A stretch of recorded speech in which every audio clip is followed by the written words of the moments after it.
Hi అండి.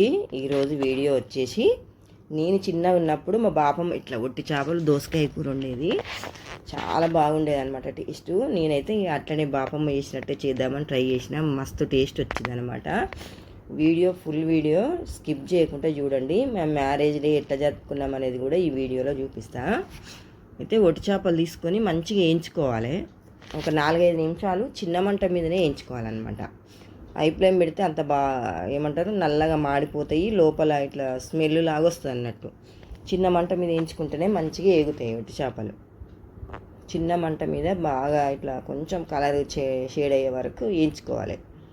వేయించుకొని ఒక గిన్నెలకు తీసుకొని చల్లగా అయిన తర్వాత కొంచెం లైట్గా వేడిగా ఉన్నప్పుడే తలకాయలన్నీ సుంచేసుకోవాలి. తలలు ఉంచొద్దు అనమాట. తలలు తీసి ఇంకా అంటే ఇవి తినొద్దు అనమాట. తలలు అన్నీ ఇట్లా తలలను ఉంచి ఒక గిన్నెలకు వేసుకొని మళ్ళీ పొయ్యి మీద కడాయి పెట్టి 1 స్పూన్ ఆయిల్ వేసుకొని ఒట్టి చేపలు బాగా కడగాలి. కడిగితే అందులో ఏమన్నా ఇసుకున్నా కానీ పోతుంది అన్నట్టు. బాగా కడిగి వేడి నూనెలో వేసుకొని మంచిగా కొంచెం అంత ఉప్పు వేసుకోవాలి. కొంచెం వేగిన తర్వాత లైట్గా ఉప్పు వేసుకుంటే చేపలకు ఉప్పు పట్టి టేస్ట్ బాగుంటుంది కూర.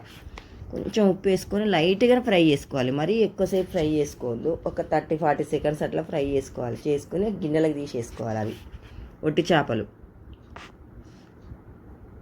ఇది చాలా లేట్ అయింది వీడియో, జలుబు అయిందనమాట. గొంతు సరిగా లేక ఇన్ని రోజులు ఇక పెట్టలేదు అన్నట్టు. మళ్ళీ తర్వాత 1 స్పూను అదే నూనెలో మళ్ళీ 1 స్పూను నూనె వేసుకొని జీలకర్ర ఆవాలు ఉల్లిగడ్డ వేసుకొని అది కొంచెం వేగిన తర్వాత పసుపు వేసుకోవాలి. పసుపు వేసుకొని ఉల్లిగడ్డ మంచిగా వేగాలి. పసుపు వేస్తే తొందరగా వేగుతుంది ఉల్లిగడ్డ. ఇప్పటికి కూడా గొంతు అంత సెట్ ఏం కాలేదు, దగ్గు వస్తుంది, బాగా జలుబు అయింది, ఊర్లకు బాగా తిరుగుడు అయింది. ఇక నీళ్ళు పడక అట్లా అయింది అన్నట్టు. తర్వాత ఇక ఉల్లిగడ్డ వేగినాకనే అల్లం వెల్లుల్లి పేస్ట్ వేసుకోవాలి. అల్లం వెల్లుల్లి పేస్ట్ పచ్చి వాసన అయ్యే వరకు ఫ్రై చేసుకోవాలి. చిన్న మంట మీదనే ఫ్రై చేసుకోవాలి. మంచిగా వేగినాయి కదా. ఇప్పుడు దోసకాయలు 2 టమాటాలు చిన్నవి వేసుకోవాలన్నట్టు. వేసుకొని ఉప్పు వేసుకోవాలి తగినంత. ఇప్పుడే ఉప్పు వేసుకొని బాగా కలిపి మంచిగా ఉడకబెట్టుకోవాలి. దోసకాయలు మధ్యలో మధ్యలో కలుపుకుంటూ మూత పెట్టి మధ్యలో కలుపుకుంటూ ఉడకబెట్టుకోవాలి. దోసకాయ బాగా ఫ్రై అయితేనే ఏమంటారు టమాటా మెత్తగా ఉడుకుతుంది కదా, అప్పుడు దోసకాయ మంచిగా ఫ్రై అయినట్టు. ఎంతైనా టమాటా అనేది తొందరగా ఉడుకుతుంది కాబట్టి ఇట్లా మధ్యలో కలుపుకుంటూ అడుగంటకుండా చిన్న మంట మీద బాగా ఫ్రై చేసుకోవాలి దోసకాయలు. టేస్ట్ అయితే నెక్స్ట్ లెవెల్ ఉంటుందండి. తర్వాత ఇప్పుడు కారం వేసుకోవాలన్నమాట. తగినంత కారం వేసుకోవాలి. మన స్పైసీని తినేదాన్ని బట్టి కారం వేసుకోవచ్చు. మేమైతే కొంచెం ఎక్కువనే తింటాం స్పైసీగా. మళ్ళీ జలుబు కూడా అయ్యింది. ఇంకా అంటే నాకు తర్వాత అయింది జలుబు, కానీ మా పిల్లలకు జలుబు అయింది. కొంచెం కారం తింటేనే గొంతు సెట్ అవుతుంది అనేసి నేను కొంచెం స్పైసీగానే వేసిన. మామూలుగా కూడా స్పైసీగానే తింటాం మేము. కారం వేసినాక కూడా నూనె పైకి తేలే వరకు ఉడికించుకోవాలి దోసకాయలు, లేకపోతే అంత బాగుండదు టేస్ట్. మళ్ళీ ఒక్కసారి కలుపుకోవాలి. ఇంత ఫ్రై చేసేలోపు మంచిగా ఉడుకుతుంది అనమాట. తర్వాత ఒక 100 ఒక చిన్న గ్లాస్ అనమాట వాటర్ పోసుకొని బాగా ఉడకబెట్టుకోవాలి.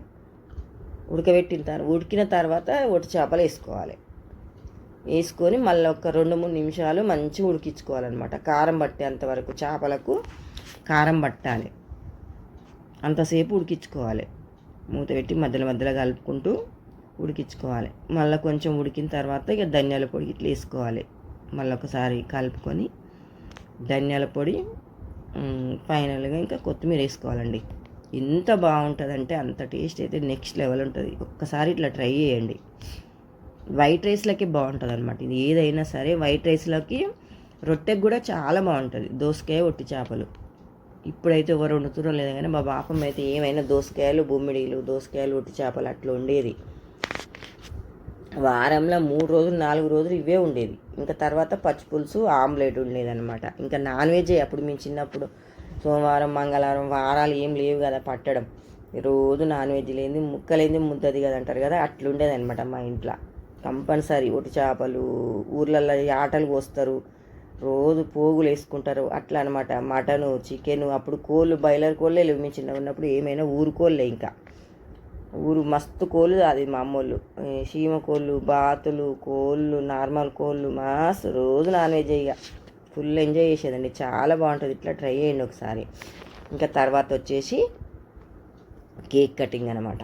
అసలు మేము ఎక్స్పెక్ట్ చేయలేదు ఇట్లా కేక్ తెచ్చి ఇట్లా చేసుకుంటామని. ఇక మా తమ్ముడు మరదలు ఉన్నారు కదా, సత్యాలు ప్రియ, నైట్ 11:30కి తీసుకొని వచ్చిరనమాట ఫోన్ చేసి. మరి వస్తున్నాం అక్క మేమనంటే సరే సత్య రానంటే కేకు ఇంకా పూలదండలు తీసుకొని వచ్చిరన్నట్టు. అప్పుడు కేక్ కట్ చేసినాం. ఇప్పుడు 12 లోపు కట్ చేసినాం అన్నట్టు. Cake late. ఇంకా మా వాళ్ళు అయితే ఎవ్వరిని విలువలే. మేము అనుకోలేదన్నమాట కేక్ కట్ చేస్తామని. వద్దులే ఇంకెందుకు అన్నట్టుగా ఇక వాళ్ళు కేక్ తెచ్చిర్రు, పూలదండలు తెచ్చిర్రు. ఇంకా పూలదండలు వేసుకునేది అవన్నీ షార్ట్ వీడియోలో పెట్టిన అనమాట. ఇంకా అవన్నీ ఏం చూపించలేదు. కేక్ కటింగ్ చేసేది కూడా చూపించలేదు. ఇక ఇంకా అందరు కేక్ పెట్టారు. మేము కూడా అందరికి పెట్టినాం, పూలదండలు వేసుకున్నాం. ఇంకా మంచిగా అనిపించింది అనమాట. ఏదైనా ఎందుకులే అనుకున్నదే మంచిగా జరుగుతుంది. ఇది చేసుకోవాలి, ఇది చేసుకోవాలి, అది చేసుకోవాలి అనుకునేది అంత బాగా రాదు. అయితే మేము పొద్దున షార్ట్ వీడియో పెట్టినా అనమాట. నేను పెడితే ఆ ఫోటో స్క్రీన్ షాట్ తీసి ఫోటో మా రణ్వీర్ అనమాట అల్లుడు, వాడు ఆ స్క్రీన్ షాట్ తీసి ఆ ఫోటో కేక్ మీద తీసుకొని వచ్చిరనమాట. కేకు మంచిగా అనిపించింది. నాకైతే చాలా బాగా అనిపించింది. చాలా హ్యాపీగా ఫీల్ అయినా నేనైతే. చాలా చాలా సత్యకు ప్రియకు థ్యాంక్స్ చెప్పుకోవాలి. అంటే తమ్ముడు మరదలేలే, మామూలుగా చెప్తున్నాను నేను. తర్వాత ఇక మా పిల్లలు, చిన్నపిల్లలు ఇద్దరనమాట. ఇక విశ్వనాథ్ వైష్ణవి కేక్ పెడతారు. ఇక ముఖానికి అంత రుద్దింది మా వైష్ణవి. నాకు అస్సలు ఒప్పుకోదు. మీరు స్పెషల్ కనబడద్దా, కేక్ రుద్దుకుంటేనే స్పెషల్గా అనిపిస్తారని అట్లా రుద్దిందనమాట. ఇక తర్వాత పెద్ద పిల్లలు ఇద్దరనమాట, నిఖిలేశ్వరి, నీరజ్ కుమార్.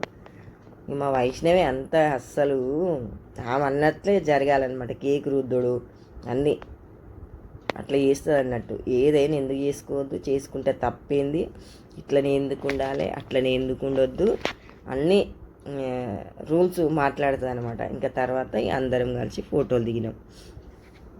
మంచిగా అనిపించింది. లాస్ట్కు 12 లోపు కేక్ కట్ చేసినాం అనమాట. 26 ఇయర్స్ మా మ్యారేజ్ అయ్యి 26 ఇయర్స్ అయిపోయి 27 ఇయర్స్ వచ్చినాయి అనమాట. ఇంకా మా అత్తమ్మ మా మధ్యలో ఉంది కదా, మా అత్తమ్మ అనమాట. తమ్ముడు మరదలు, మా తోటి కోడలు, మా మరిది,